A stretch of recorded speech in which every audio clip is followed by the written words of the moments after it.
Hey team.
Hey guys.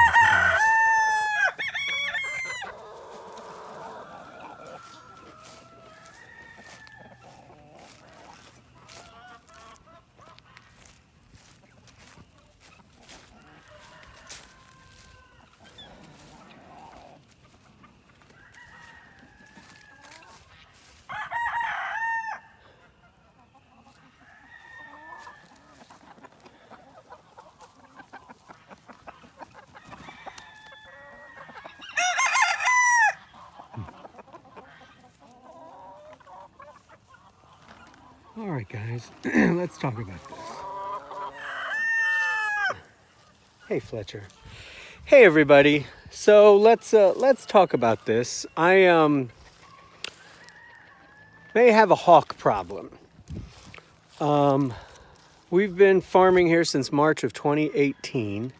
And we didn't even really move the birds up here to this part of the farm. We've got a patch of about 5 acres near where my wife's grandfather's orchard was and his garden was. And when he passed in the late 90s, it just kind of was left to its own devices. It was mowed by my father-in-law, but the trees weren't upkept and the garden was kind of discontinued. So in November of that first year, 2018, that's when we first moved up here and got the birds set up. And I'm not going to go into the whole history, but previously when we were living very close to the house in the background that it's over those trees that we were renting from our in-laws, while our own home, which was damaged in a fire, was being renovated. We lost one bird to a hawk attack, and it was around this time. It's today is, I think, January 26th. It's Sunday, and we'd lost one bird that was actually in a large dog run, fenced in the back of the clinic. My mother-in-law is a small animal veterinarian, dogs and cats. And we had 3 birds out there, Patch, Vivienne, and Victor, and they were just hanging out back there. I even forget what they were. Maybe Vivienne had some stitches on her back, maybe from being abused by a rooster, and that's why they were down there. But I came out later that morning, to find Victor had been killed by a hawk, and he was 6 to 8 month old rooster. He had some good size, but he was puny and he had wry tail. But Victor was taken out by a hawk. But it looked like the hawk got as worse as it gave, because while Victor had passed, there were more hawk feathers than anything, certainly more than Victor's. And Victor's body was largely intact. He didn't really have a lot of open wounds or anything. So anyhow, long story short, Victor is the only one we had lost until last week, when we had a hawk attack. Also in the, surprisingly or ironically, whatever, with our European and continental breeds flock, and someone took out Vivienne. So it's kind of ironic that a year after she watched Victor brutalized by a hawk, she herself was taken out. So that was a real heartbreak and a tragedy. She was a little, she was a big faverolles, another five-toed, feather-footed French breed, an excellent winter layer. So she was taken out by a hawk. And I had seen a hawk that morning, the first one I'd seen this year in 2020, actively going around their coop. And I was, like, well, surely once I open it up, everything will be okay, because there are several roosters in that group. The geese are out now. I haven't seen the hawk again. Everything will be fine. So if you follow me on Instagram, I talk a little bit about this. I did morning chores and some other things, and I went home back to the house to have lunch. I came back in the afternoon, and there she was. She had passed. Actually, this is the continental breeds flock right here behind me. So it's mostly German and French breeds. And Vivienne was killed right there on that corner. I mean, her body was not out in the open somewhere. It was right there on that corner. I mean, she'd probably been able to duck under the house. She might even have been. So I'm not quite sure what happened there. I kind of consider that a freak accident. But today, I'm out here and I hear the roosters do their low wail there, which means that something is going on. All the birds ran for shelter, and I saw the hawk, and he was flying in the tree line back there behind me. But I was just so surprised that Vivienne was killed. I mean, there's a tree there. There's the house right there. Sorry, this is weird. There's the house right there. There's their own shaw, which has, shelter underneath. I mean, it's not like I just plunked them out in the middle of a pasture. There are 5 roosters in that group. Well, there were 5. There are 4 or 5. Sorry, I'm drawing a blank. But several roosters in that group. There's 30 hens and at least 2 Moran's roosters. There's Boudreaux, there's Francois, there's Fletcher, there's Johan, and I feel like, and Dork is in there too. Yeah, so there are 5 roosters in there. And I still lost a hen to a hawk attack. And we have geese. We've got 16 geese that just patrol the whole farm, this part of the farm, our part, all day. They go back into the orchard. They come down here in the mud puddles along the road. They go out in this field here. We've got probably 6 to 8 drakes that go out with the duck group.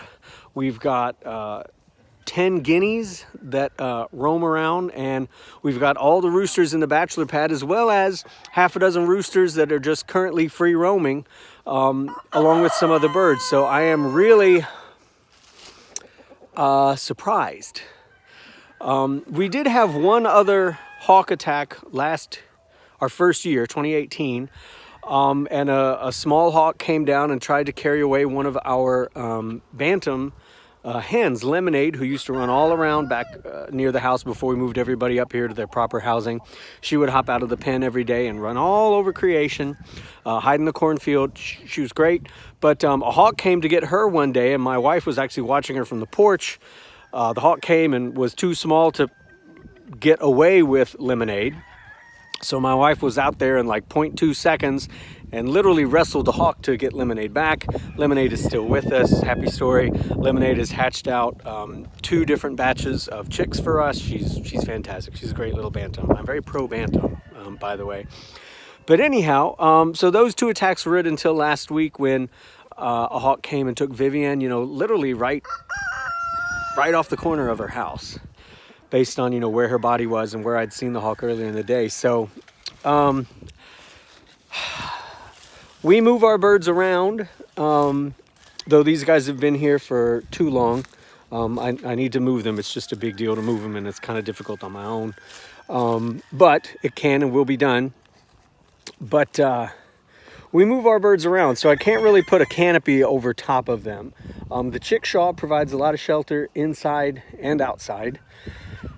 The roosters are good at sounding the alarm, but maybe when you have a really determined aerial predator, it's not enough.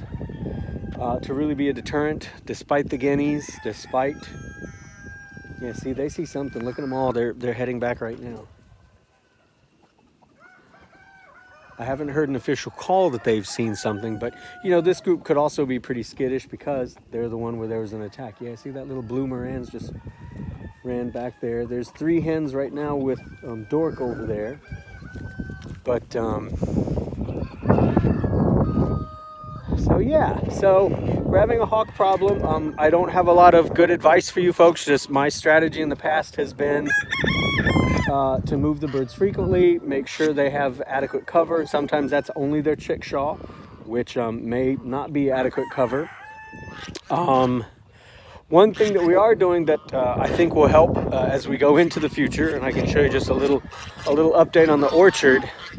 I'll walk past the geese here kind of quickly because it's mating season, and they are super loud and a bit querulous. They haven't come after me, but they don't like to be disturbed. And we have a new gander, 2 new ganders. They weren't sexually active because they weren't here last year.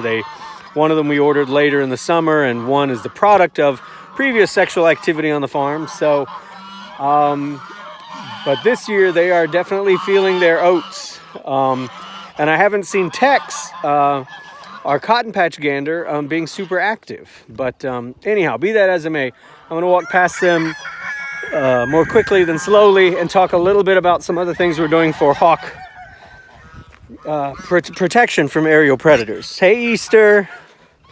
Hey, Fritz. Guineas roaming around. Java there. Hey, guys. The rooster run here. Near enough to sound the alarm on anything that might be upsetting. I don't know if you can see the guineas along the fence line there in the background. Have I got this position right? Sorry. What I'm probably going to do is flip the camera around to talk about what we've got going on over here. So let me talk about the orchard, which I use interchangeably with the pasture. It's the area where we rotate our birds through. And I can finally do a video now, just real quick, because I got a new phone. I replaced my 3-year-old SE with a new iPhone 8, which is still small enough to be convenient for me to use single-handedly. And I got more memory and speed and all that. Okay, so let me flip the camera around. We'll talk about this here. That's where I just walked from. The geese are following me because they want to know what I'm up to, or maybe they're just interested in a snack. Of course, it's the 3 Chinese geese. They're the friendliest. There's Bay in front. There's Emma in the middle. There's Xing in the background. They don't know it, but they're going to be joined by one more this year, either a brother or sister. Took a risk and rolled the dice on straight run. And then there's Annika, our saddleback Pomeranian. There's Fritz, our saddleback Pomeranian gander. And in the back is Emma, who, if you've seen our videos before, she was born with curled toes, or she had curled toes as a kid, but we fixed those right up, and now you can never tell. Okay, so anyhow, rooster paddock. Roosters have tons of cover. They've got right now 1, 2, 3, 4, 5 houses to go into, choose from. They've got a little A-frame there if they really have to go. There's also a little platform that they can get under. They've got an apple tree, and they've got a giant mulberry tree. But out here for the rest of the space, there's 4 fallen apple trees back here that are still productive. There's shrubs, and I've added more. I've added some blueberry bushes here this year. I've added some hazelnut. There's some persimmon trees in there.